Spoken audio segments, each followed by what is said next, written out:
Hello and welcome to another episode of the Fintech Show. I'm Doug McKenzie, and in this episode we'll be discussing collaboration. Now, a couple of years ago, large institutions were maybe poised to lose a lot of market share by their newer digital competitors. Now, however, we're seeing collaboration happening more and more. It's ultimately probably going to improve the lives of the customer. So, for a case study, we asked Rabobank and Signicat about their collaboration, why they chose to work together, and what some of the results that they have seen emerge from working together are. We also take a look at BBVA's brilliant approach towards collaborating. Signicat delivers an identity platform.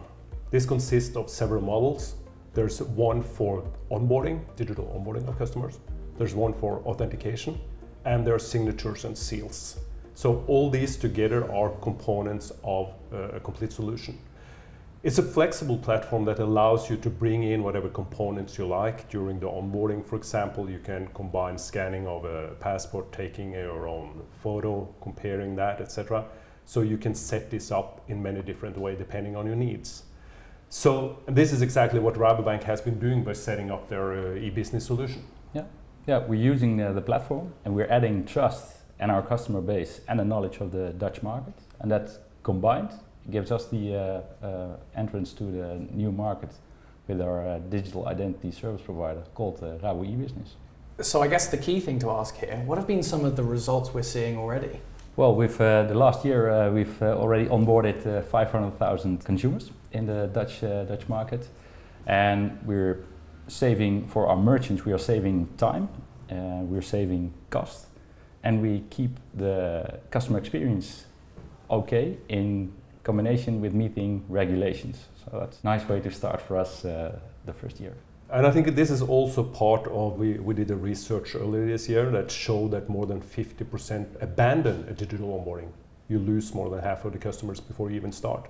And then by using this platform, that will hopefully increase the number of customers you onboard. Obviously, collaborating with fintechs has become increasingly important. Can you really tell me what the ethos is behind BBVA's approach to collaboration? The collaboration that happens between the startup ecosystem and a big bank like BBVA is incredibly exciting.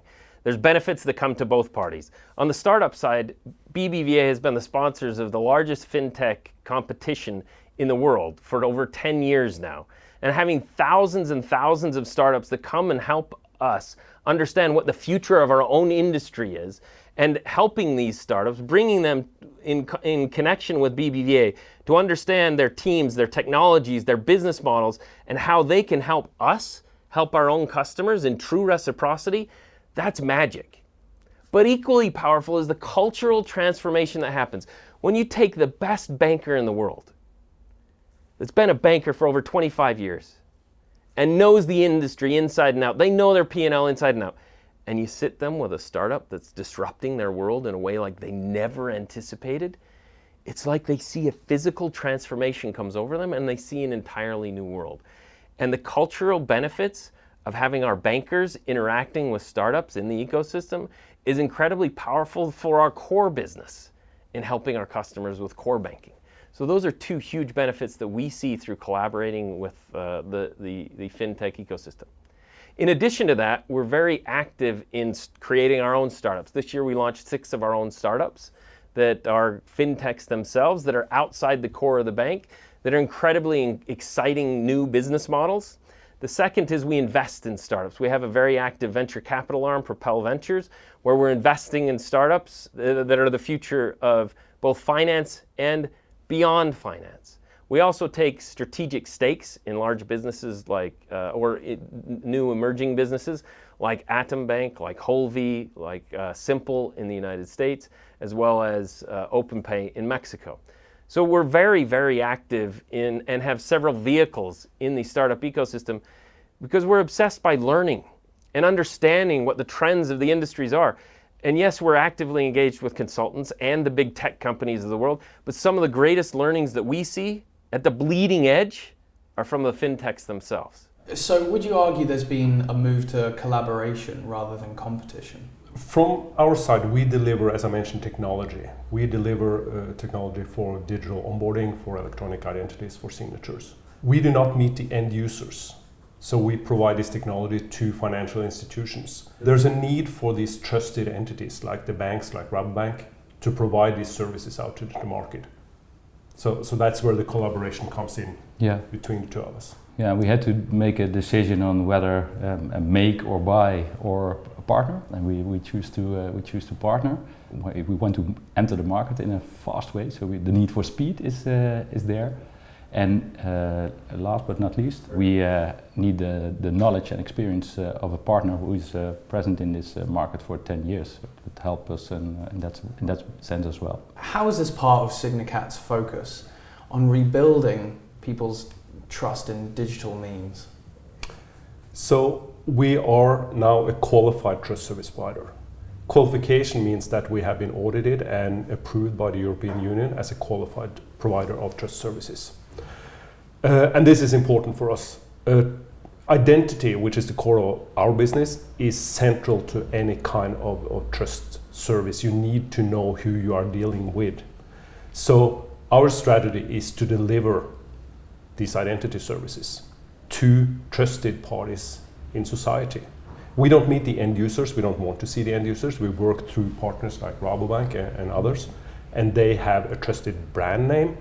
So with their trusted brand in society, together with our trusted technology, we can deliver this needed trust in society. That's absolutely brilliant. Now, obviously, this feeds into a wider play of the fact that people's trust in digital solutions is sometimes far below what they would trust with a person in a bank when they're actually there in person.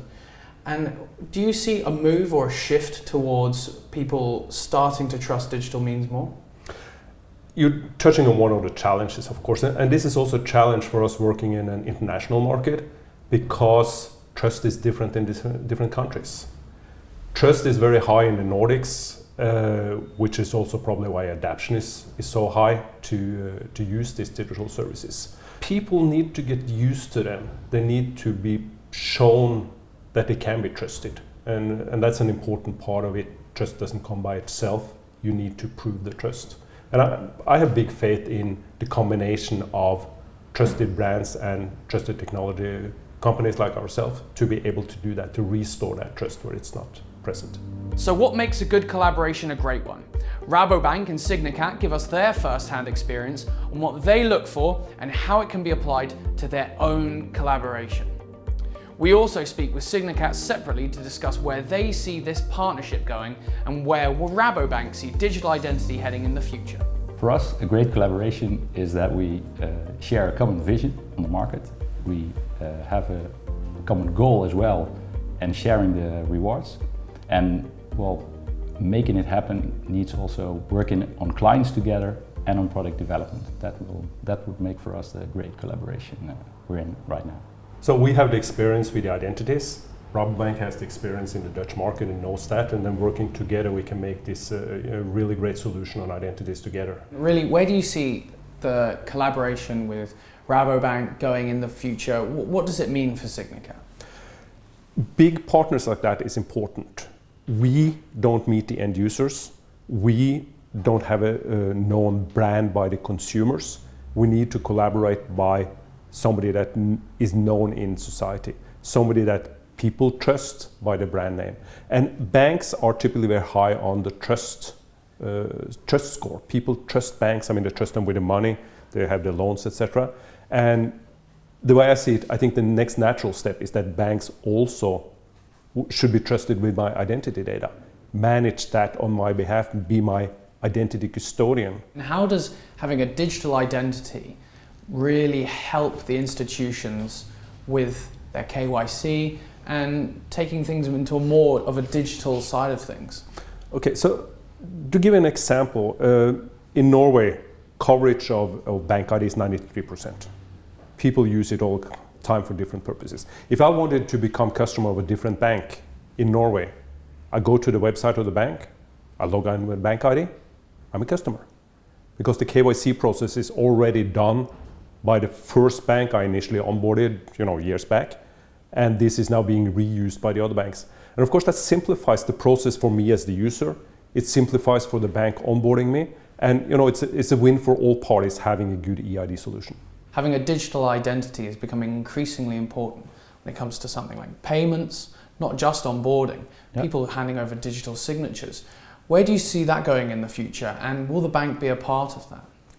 Yeah, well, if we know a lot of our customers already, and if we can make it work in a safe way to reuse that digital identity, and on top add services like digital signing or make the connection to the payment world, you will be relevant to more government-like services, but also in the e-commerce world you can add new services and help our customers out.